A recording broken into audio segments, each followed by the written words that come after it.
Dear students, आज हम लोग कर रहे हैं अपनी रिव्यू एक्सरसाइज जिसका क्वेश्चन नंबर 1 2 3 4 हमने कर लिया है, 5 भी कर लिया है। आज हम लोग स्टार्ट करेंगे क्वेश्चन नंबर 6। क्वेश्चन नंबर 6 है जिसमें आपको Z1 और Z2 दिए हुए हैं, आपने फाइंड करना है।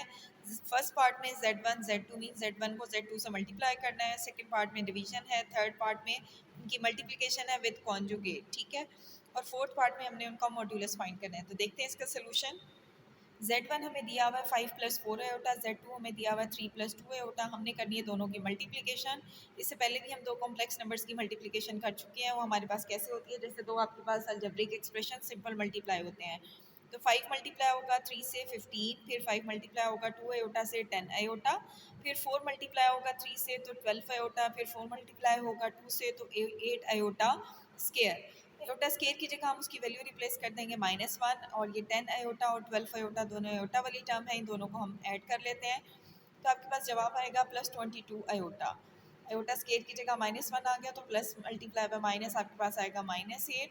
अब 15 और 8 हमारे पास रियल पार्ट है, इनको हम सॉल्व करेंगे। 15 - 8 आपके पास आएगा 7 + 22 आयोटा। फर्स्ट पार्ट हमारा कंप्लीट हो गया। अब हमारे पास सेकंड पार्ट में हमने करना है दो कॉम्प्लेक्स नंबर्स को डिवाइड। Z1 की वैल्यू भी हमें दी हुई है, Z2 की वैल्यू भी हमें दी हुई है। हमने पहले भी दो कॉम्प्लेक्स नंबर्स की डिवीजन की है, उसको हम कैसे सॉल्व करते थे कि अगर आपके पास डिनोमिनेटर में कॉम्प्लेक्स नंबर आ रहा है तो हमें डिनोमिनेटर में कॉम्प्लेक्स नंबर या आयोटा वाली टर्म नहीं चाहिए।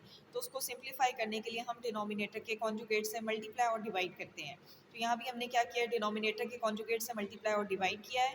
न्यूमरेटर से न्यूमरेटर मल्टीप्लाई होगा और डिनोमिनेटर में हम यूज़ करेंगे a² - b² का फॉर्मूला। तो 5 + 4 आयोटा मल्टीप्लाई होगा 3 - 2 आयोटा से, और नीचे आ जाएगा 3 का स्केयर -2 आयोटा का स्केयर।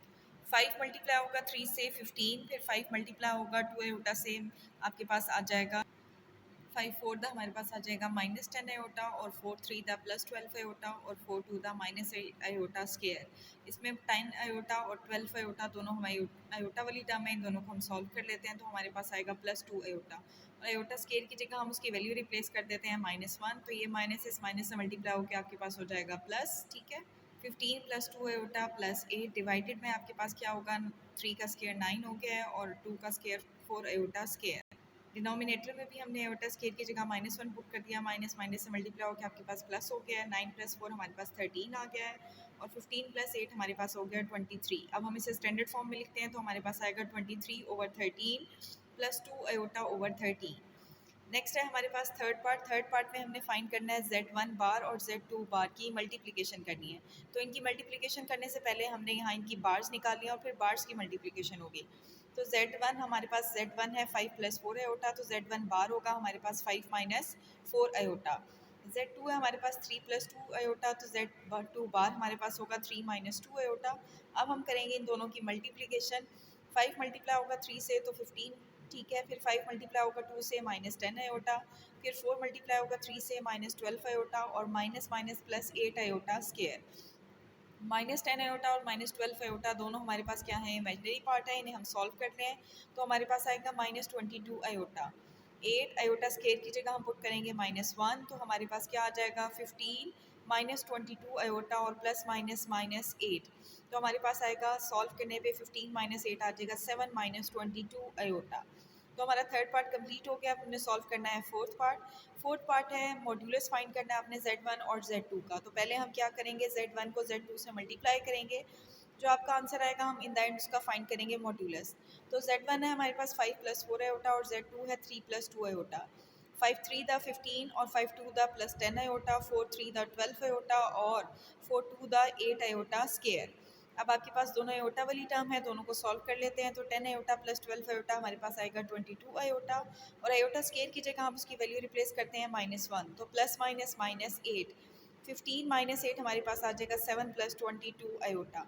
अब हमने इसका फाइंड करना है मॉड्यूलस। मॉड्यूलस का फॉर्मूला आपको पता है कि हमारे पास क्या था, मॉड्यूलस ऑफ z = x का स्केयर प्लस y का स्केयर। तो x यहाँ हमारे पास है 7 का स्केयर, और y है हमारे पास 22 का स्केयर। तो 7 का स्केयर आता है 49, और 22 का स्केयर आता है 484। तो मॉड्यूलस का आंसर हमारे पास आता है 533। तो आपका क्वेश्चन नंबर 6 कंप्लीट हो गया। अब हम सॉल्व करेंगे क्वेश्चन नंबर 7। क्वेश्चन नंबर 7 में आपसे कह रहा है रियल और इमेजिनरी पार्ट आपने फाइंड करना है जब z आपको दिया हुआ है 2 + 7 आयोटा। ये भी क्वेश्चन हमने सॉल्व किए थे अपनी लास्ट एक्सरसाइज 1.4 में कि आपको एक कॉम्प्लेक्स नंबर दिया हुआ था जिसमें हमने रियल और इमेजिनरी पार्ट अलग किया था। तो देखते हैं इसका सोल्यूशन।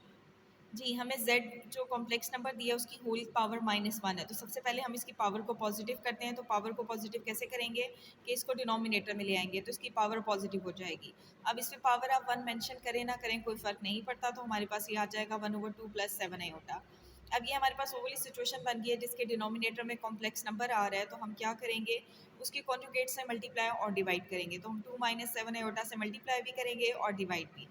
तो 1 हमारा मल्टीप्लाई होगा इससे, तो हमारे पास आएगा 2 - 7 आयोटा और डिनोमिनेटर में हम यूज़ करेंगे a² - b² वाला फॉर्मूला।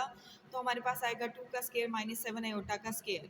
तो 2 - 7 आयोटा और नीचे हमारे पास आएगा 4 - 49 iota square. 2 - 7 iota as it is, iota square की जगह हमने वैल्यू रिप्लेस की है -1, तो माइनस माइनस से मल्टीप्लाई होकर आपके पास आ जाएगा प्लस। तो 49 + 4 हमारे पास आएगा 53। इसे अब हम स्टैंडर्ड फॉर्म में लिखते हैं तो हमारे पास आएगा 2/53 - 7 आयोटा ओवर 53। अब हम इस एक्सप्रेशन में बताएंगे कि रियल पार्ट क्या है और इमेजिनरी पार्ट। रियल पार्ट हमारा वो होता है जो आयोटा के बगैर होता है।